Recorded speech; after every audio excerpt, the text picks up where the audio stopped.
And welcome to the next edition of Chocobo Chasers. Be sure to like, share, subscribe wherever you get your podcasts. I am G, and as always, I am joined by the Chocobros, Eric and Dash. We're actually joined by a honorary Chocobro today. He even has the visual evidence to prove it. We are joined by none other than content creator ProfNoctis. Wade, it is so awesome to have you. For those who are unaware, he is actually a legitimate professor at the University of Alabama, who's also insanely passionate about Final Fantasy and gaming. So in addition to teaching, he also streams and focuses a lot on lore, background, religious ideology, some of the really key points of these games, which, like I said, you stream. So it's awesome to have you on the show. Yeah, glad to be here. Thanks for inviting me. Yeah, of course. Obviously, we're big Final Fantasy fans, in case you couldn't tell. A Uh, little. so I think without further ado, let's go ahead and let's dive right into these questions. Eric, I know that I think you're starting us off tonight, man. Yep. So you were forced to gather a party for a quest. It has to be Final Fantasy companions. Who are you taking with you? You can have three. Oh, I can have three. Okay, so I'm definitely going to bring along. Um, okay, caveat. Are these playable characters? Are they NPCs? Does anybody in the Final Fantasy universe? Like, what stipulations you giving I me? was trying to limit it to companions that they've had throughout the Companions, games. party members. So Got it, yeah. got it. Because my immediate answer is Johnny from Final Fantasy VII, but you never get to play with him. I just think he'd be a good hang. But anyway, so with just the primaries, I'm gonna have to go with I gotta go with my boy Noctis, right? Like I love him, I love him. I just he's gonna be a good time. And then I'm gonna bring along. I I think it would be a lot of fun um to bring Barrett. I think he's going to have a lot of fun to offer, but also kind of this protective force for us. So like, if we get into trouble, then he's got that like protector dad vibe that he can bring us back. Um and then I would typically go another one from seven, but if you start getting into the girls of seven, you bring in a lot of anger from people if you choose. So I won't. Instead, I'm probably gonna go with how about Celis from six? I like Okay. her character. She'd be fun to go with, and she could also heal and protect us from magic. So That's a pretty well-rounded party. yeah. Uh, so while often complicated and even sometimes convoluted, Final Fantasy has a history of creating some of the greatest villains in all of gaming. But the means of their villainy sometimes I feel like is a little bit misunderstood. So I'm going to put you on the spot here.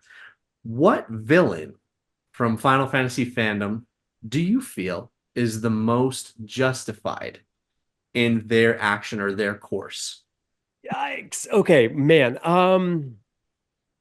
So this is a complicated question. It is. Because several of them have a point, right? I mean, They some do. of them are just straight up evil, and 100%. like, Yeah.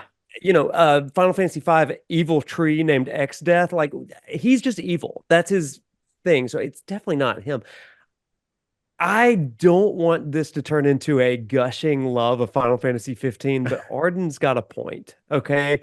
Like Arden has like this amazing point of like he got done dirty. And he was done dirty by his brother, by the gods. And so like I kind of sympathize with him and I'm glad that he comes to a just end in the end. He kind of gets his wish, but man, he's got some justification, I think. Beyond that though, I don't know if you're talking about like the final end boss because sometimes that changes from the primary Yeah, I guess villain it of a can. game. I guess like we'll just go primary villain in this Yeah, so I case. I would I would go with Arden then. So that's about it for Yeah. me. Case Awesome. closed. Dash, why don't you follow that up, man? All right. With Final Fantasy VII Rebirth right around the corner, what is your most exciting prediction that you have for it? Oh man, you want to get into theories or you want to Oh, get into gameplay? Oh man, I'll do theories. Yeah, let's do theories. Okay, so here's the prediction that I have. And you can ask some follow-up questions on this, but I Oh, think First of all, this is two-parter. First of all, Zach's not alive. Zach is in a static stasis life stream. Okay. And I've got a video coming out this weekend actually to describe why that's happening. And I posted a video a couple weeks ago that kind of described it. But I think that he and Biggs are in a life stream that has been created because Sephiroth has dealt with the whispers through the party. Okay. And so he's not dead, but he's not alive. Instead, he's in this in-between state where he cannot return to the planet. Second part of that, he will show up in Rebirth to the party as a whisper, and they will be able to talk to Zach as a whisper. And that is why, and I think the very first trailer of Rebirth, Cloud says, "What happened to you? You were here with me 5 years ago. What happened? Why did this happen?" And so I think that that's going to be the case. I think that also explains why there are whispers in the trailers of Rebirth as well. I think that there is the veil between the living and the dead is pulled back because of the defeat of the whispers. And we know this is grounded in chapter 18 of Final Fantasy VII Remake, where if you do an assess on the Whisper Harbingers, it says that these are entities from a future timeline fighting for their own survival, right? And so there's an element of the Whispers where they're trying to save themselves. And the Whispers, according to Red 13 and chapter 17, are agents of the planet. Now, they may be co-opted by Genova or by Sephiroth's will or whatever, but they're still out for their own survival. And so what does it mean for these whispers who have been subdued, at the very least, to fight for their own survival? And is Zach doing that? Now, that has major implications for part 3, especially if at the end of Rebirth, what happens in the original happens. So anyway, that's my big prediction. Zach will appear as a whisper and they'll be able to communicate with him. Now, do you see like there being a major significant changes to this base story with this? And you don't think they go into like an uncharted territory with the third game where I don't. I think we're going to see the main beats continue as is. Now, I do believe. Are we talking spoilers here of the original game? I mean it's a 30-year-old game. I think we're fair. Yeah. So with that, let's say it does go according to the original and Aerith dies at the end of Rebirth. Okay. What I think is going to happen is, and this is a double entendre with the name, Sephiroth is reborn, trying to be reborn as a god. Aerith and Zack and Biggs, for that matter, are reborn in this stagnant life stream. Aerith then wakes up, right, in the third game, and she unites with Zack, probably with Biggs and with others, and they have a different journey that's going concurrently with the party, in that they are traveling to defeat Genova, first of all, who is existing and infecting the life stream, and Sephiroth in this other plane.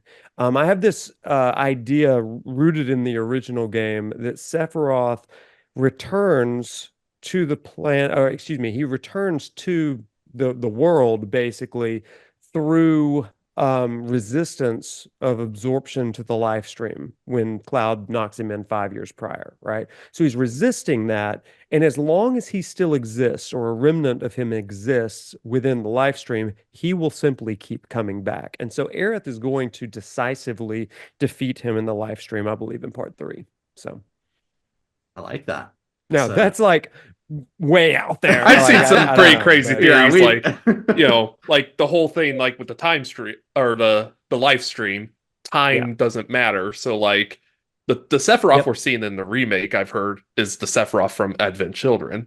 And there could be I'm not so that kind of leans into almost making it a sequel sort of thing. I think that it really doesn't have to be. Now, it can be, but I think that it's much more, the live stream is omnitemporal, right? And so when Sephiroth falls into the live stream in Nibelheim 5 years prior to the events of the of 7, in the flashback, he gains a knowledge of the planet. He says this in the Temple of the Ancients. He says, I traveled the live stream. I gained the wisdom of the knowledge of the ancients and all that kind of stuff. And the way that I liken that, some of the developers have mentioned that predestination was a pretty important piece of their writing this time around. And a notion of predestination is that there is a foreknowledge of what will happen in the future. And then there's a providence that the divine, and in this case, the live stream, is shuffling people toward a desired end. And ultimately, there's a governance of the divine, in this case, the whispers, that are going to keep everything on track. Sephiroth has disrupted the whispers here. And so the question is, he has a knowledge of what the live stream wants. And only someone with a knowledge of that can subvert it. It doesn't mean that it's necessarily already happened yet. He's just read the book and read the ending, you know? So if you think of time as this omnitemporal existence, right? Past, present, and future all at one moment, it's not necessarily that he's lived it, but he knows it. And then he emerges in time out of the live stream, if that makes sense. That's where we get into like metaphysical sort of notions and very Nemurian. Definitely. Erica, you wanna follow that up, man? Yep. So we probably should have started with this question, but so you're professor at Alabama, University of Alabama. Yep. For our listeners who don't know, could you tell them a little bit about what class you actually teach, and then what were your hurdles in actually having that become a class at the university? Because it's not always easy to get stuff like that done. It is bonkers, right? Like, so first of all, it's important to note that I never set out to be a teacher. Okay. Like that was never in my cards. I was working in student life and religious life, particularly at the University of Alabama, and just helping students find their place on campus. I was the president of religious life, meaning all of the religious organizations on campus, kind of did some interfaith dialogue sort of stuff. And I was working on my doctoral dissertation, and Final Fantasy 15 came out. Okay. And I have been an avid Final Fantasy fan for years and years and years. Because of Final Fantasy, probably, I was primed for mythology and religion based on the summons and all that stuff. So I got 2 degrees in it, an undergrad and a master's in religious studies and philosophy. And while I'm working in religious life, Final Fantasy 15 comes out. I'm playing it. I get toward the end of the game, chapter 13, which a lot of people hate. I love because it changed my life. I'm watching it, playing it, and I was like, I know this story. And so I literally ran to another room, dusted off a Bible, brought it in, and I'm reading part of the Christian Jewish scriptures, actually, Christian Old Testament. And I'm playing a little bit, I'm reading. I'm playing a little bit, and I'm reading, and I'm just taking meticulous notes. And so I finish the game, and then I replay the game, this time with an eye for it all.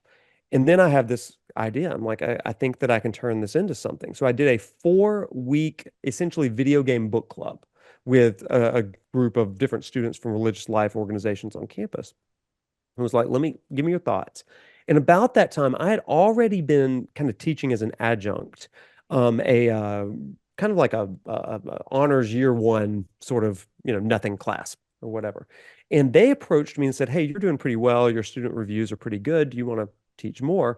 Also, do you have any classes that you'd like to pitch? I was like, I am doing this really weird thing with a video game, and it combines religious studies. And they said, that sounds exactly like what we need, like a good elective class. I was like, that'd be awesome. So I turned it into an entire semester class. It was called Judeo-Christian Kingship through Final Fantasy 15, and it didn't suck. And the reviews for it just went through the roof, and they were like, teach it again and again and again. And so I used all of those classes as a really pilots and experiments that would lead into a dissertation that I wrote. And ultimately, it was through that research that I earned my doctoral degree and got a job as a faculty member at the University of Alabama, and I still teach it to this day. In fact, I'm teaching a class on the philosophy of religion in Final Fantasy 16 in the fall. So, I mean, they just keep letting me do this. So anyway, long story short, I'm the professor of religion and video games at the University of Alabama, and that's what we do. I started streaming on YouTube and Twitch during COVID because Zoom could not handle the live stream of a game, and I needed it in order to teach my class. And that's all she wrote. Now I'm on Twitch and do YouTube, and that's it. Well, shebang. I feel like a lot of people kind of made that transition at that point. It just, everybody was obviously forced to go ahead and stay inside a lot more. And it's funny how things kind of worked out. Well, I tweeted out one day, like I guess it was in 2020 or 2021. I said, if I was younger, I would probably have really enjoyed streaming and creating content. And somebody, shout out to Hey Trixie on Twitter. I'd never spoken to her before, but somehow Elon's algorithm got to her, and she said it's never too late. And I said, you know what? It's not too late. So I started streaming, and then boom, that's it. Like I never would have dreamed that I'd be a content creator. And it's still silly for me to even say that, but here we are. It's crazy. Dash, you wanna follow that up with our next one? So what are some things that you learned about Final Fantasy that you never knew before until you started diving into it to use in your lectures? Ooh, It's a big question. It's a big question, and I've learned so many things. So the first time I played through Final Fantasy 15, and I've always been kind of like a pretty critical thinker, deep thinker about these games. I seldom play a video game without a companion book. I played Ghost of Tsushima and like bought like folk tales of the East, right? So that I could really immerse myself. So I've always been a reader, an academic at heart. But when it comes to Final Fantasy, I'm playing 15 and I'm like, how did they know this story? Like I mean, this is a Japanese developer. They're not really, they're not known for being Jewish or Christian over there. So what is this? What I came to realize is that they are incredibly sensitive to stories of the world, legends, myths, religions, and they try to incorporate these real world elements and riff on them. And the intentionality that they go to respect the culture and to riff on it to kind of pique interest is phenomenal. I think of Final Fantasy 16, the idea of Muthos and Logos. I mean, who does that to the level that they did? I'll tell you a breakthrough moment for me in Final Fantasy 16 was the first time Ultima calls Clive Muthos. Are y'all familiar with 16? Have you played 16? Very. Yeah, Yeah. I assumed, but Yeah. so I mean, I'm playing 16. He says Muthos, and so the next day I'm leaving for Atlanta on a trip with a buddy, and I talk his ear off for 3 hours there and 3 hours back. And I say, my thinking is if he's using the word Muthos, then Clive is going to become Logos. And I'm thinking it's going to happen with Joshua because this idea of a Logos is the fulfillment, not the abolishment of Muthos, but it's going to happen. And I get to this moment, and at the end, toward the end, Ultima says, "Is this the power of a Logos?" I tell you, I screamed. I was like, "This is it! This is like all of my studies right here in this game." And it's just amazing to know that I can trust, in some degree, my academic sensibilities and trust that they are going to follow that and honor it in a really cool way. That's Yeah. been amazing to me, especially going back and playing the old games too. It's just neat. Yeah. Very, very big fan of 16 here. Oh, I love it. So as a fellow Final Oh, I see your Fantasy shirt now. yeah. Got it. Yeah, got Jill Nice. and A little Clive bit. You're a hanging little out. bit of a fan. Yeah, and then just 10 hanging out in the background. So as a fellow Final Fantasy stan, the impact it had on me as a young teenager, I played 10, probably the most impressionable time throughout my life, and it stuck with me as, for me, the greatest gaming story of my life. And so I'd say that impact is almost incalculable at that point. So if you had someone who maybe hasn't played the series or who's hesitant to start, you have people who maybe will just look at a game and say, you know what, that might not be for me. What would you do to sway them? Or what would you say? So I'm not sure that I would try to sway them. My brother, he's not much of a gamer, but he loves Call of Duty. What I'll say is that we were on vacation together this past summer, and he sees me playing Final Fantasy 16, and I kid you not, I got a lot of crap on Twitter for this. He said, "I'd play that. That looks like Call of Duty." And like, oh my gosh, people came for me, and they were like, "Your brother's an idiot." And I'm like, but what it proves is that there is a Final Fantasy for everybody. It's true. Between 1 through 16 and some of the spin-offs, there's something for everybody. And I always ask follow-up questions. In my classes, I have gamers, I have English majors, I have religious studies majors, and I have the none of the above, usually the sorority girls. And what I have to do is say, this game is for all of you. Whether you like a good story, a good romance, whatever it is, there's something in this for you. And by the end of it, some of them say, "So what should I play next?" And I always follow up with, "Well, what do you like? What kind of gameplay do you like? Do you like retro? Do you like modern? Do you have a tolerance for retro games?" Some people don't, especially in that 18 to 24 age bracket. And so I've got to kind of figure out that sensibility. Um, Knowing the series like I do, I think that there are some natural entry points. Funny enough, and this gives me a little bit of grief on Twitter again, or X. I've got to stop calling it Twitter. It'll always be Twitter. It's always to us, Twitter. It'll always be Twitter to us. Um, I don't choose the PlayStation 1 iterations. I think that of all of the generations of gaming, the PS1 era has aged the absolute worst. I think that's why 7 and even 8 and 9 deserve remakes, because the tolerance for that, pixelated sprites, you can easily convert that. Look at the pixel remasters. The PS2 era, just put a new coat of paint on it. It's fine. But the 7, 8, and 9, that's really a challenge. So I'm typically going to go with play 10 first or play 7 remake first, which is a huge issue for people that love 7. I'm like, just wait till the end of the trilogy. It'll be fun. And then I may even say 15. 16 if you're really an action focused person, but I gotta support 15 just because it's a fun sort of adventure.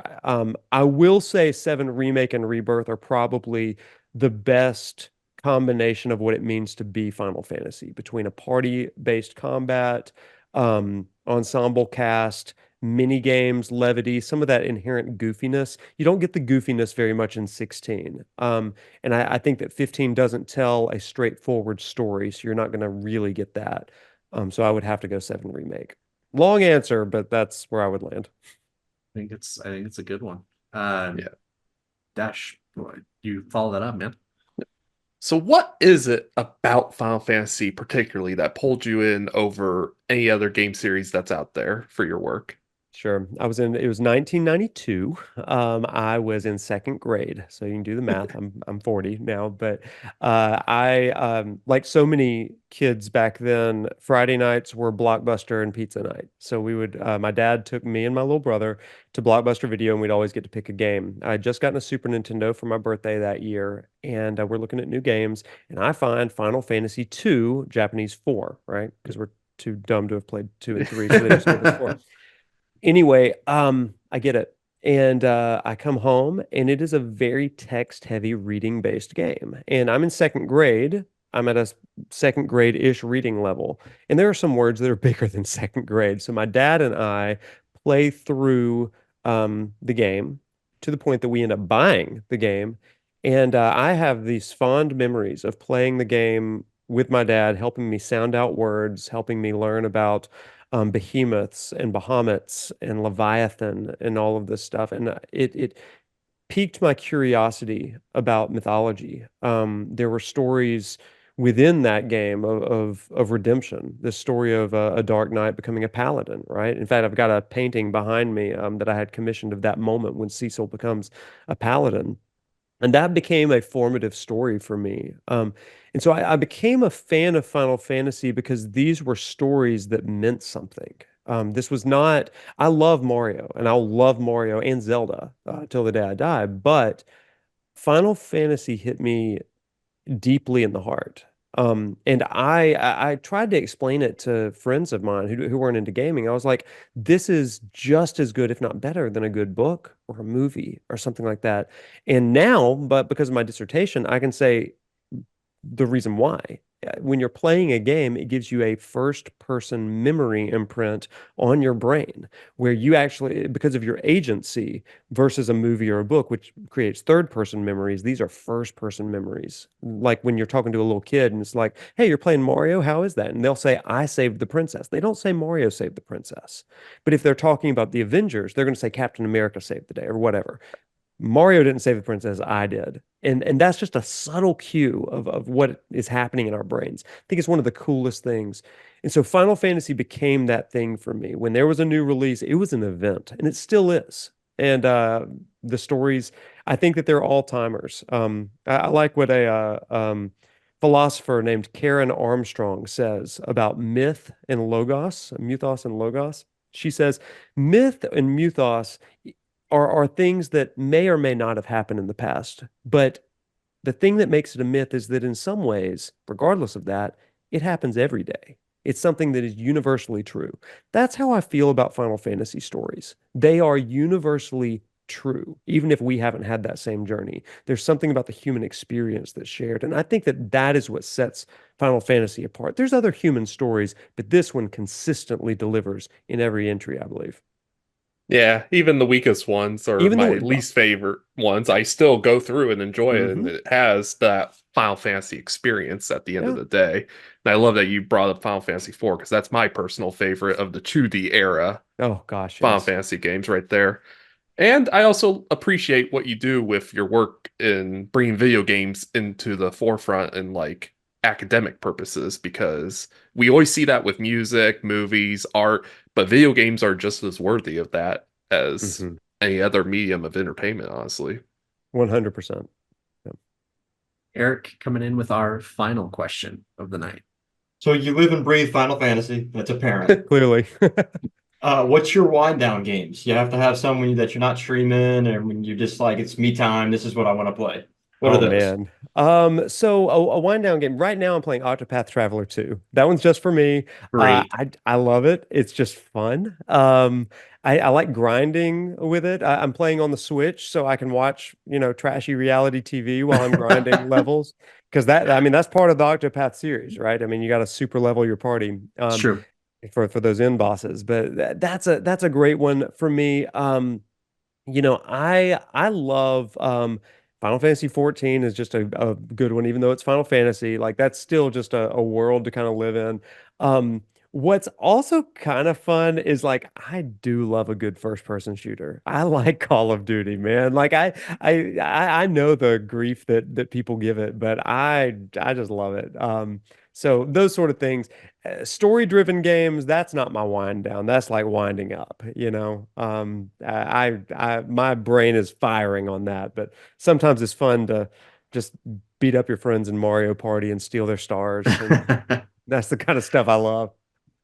It really is like, and I think COD is definitely a turn your brain off kind of game, and Yeah. just like let's just shoot It- for a little while. Like It's a Michael Bay Yeah. like just Yeah. turn your brain off, enjoy the Yeah. explosions kind of Yeah. stuff. And like Halo Infinite really did that. I know that it wasn't a lot of people's favorite entry, but it was a lot of fun to me. It just uh kind of just playing around with the grappling hook with a Yeah. buddy and just like Yeah. let's see if we can climb this freaking mountain. It is so fun. Like I don't know. Yeah, I love it. they needed more maps, man. They Oh, just they did.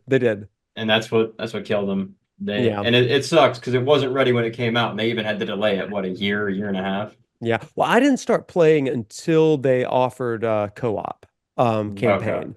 Yeah. And that was my bread and butter. I loved journeying with a buddy or a couple of buddies through that game. And I don't know, that really worked. That gameplay worked for me in great ways. It helped me remember like Halo 3 and Halo 2 days, which I think were like the Mhm. peak. But man, love Halo Infinite. So, Wade, we also wanted to give you a shot to if there was any projects or any, thing that you're kind of really passionate about. Obviously, you Yeah. mentioned that you're going to be doing a new course here in the fall. Maybe you wanted to talk about that a little bit. Yeah, well, so I've got a lot of content coming out for people that aren't at the University of Alabama.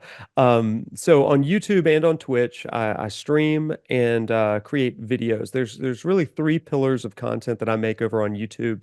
And it's first and foremost what I call my lecture plays. That's where I'm going to play through a game. It's a let's play, but I stop and lecture about it throughout the gameplay.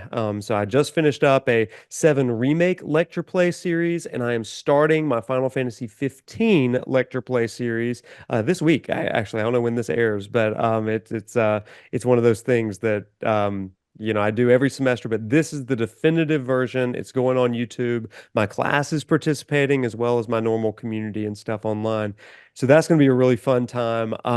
Lecture play series. I also do thesis videos. These are 15 to 20-minute videos that are highly theatrical, but it's me answering some academic questions. So I did one on predestination and the whispers. I did one on what's called Celtic thin places and Eligor in Final Fantasy VII Remake. And I'm doing one on Jewish mysticism in Final Fantasy VII Remake that comes out this weekend.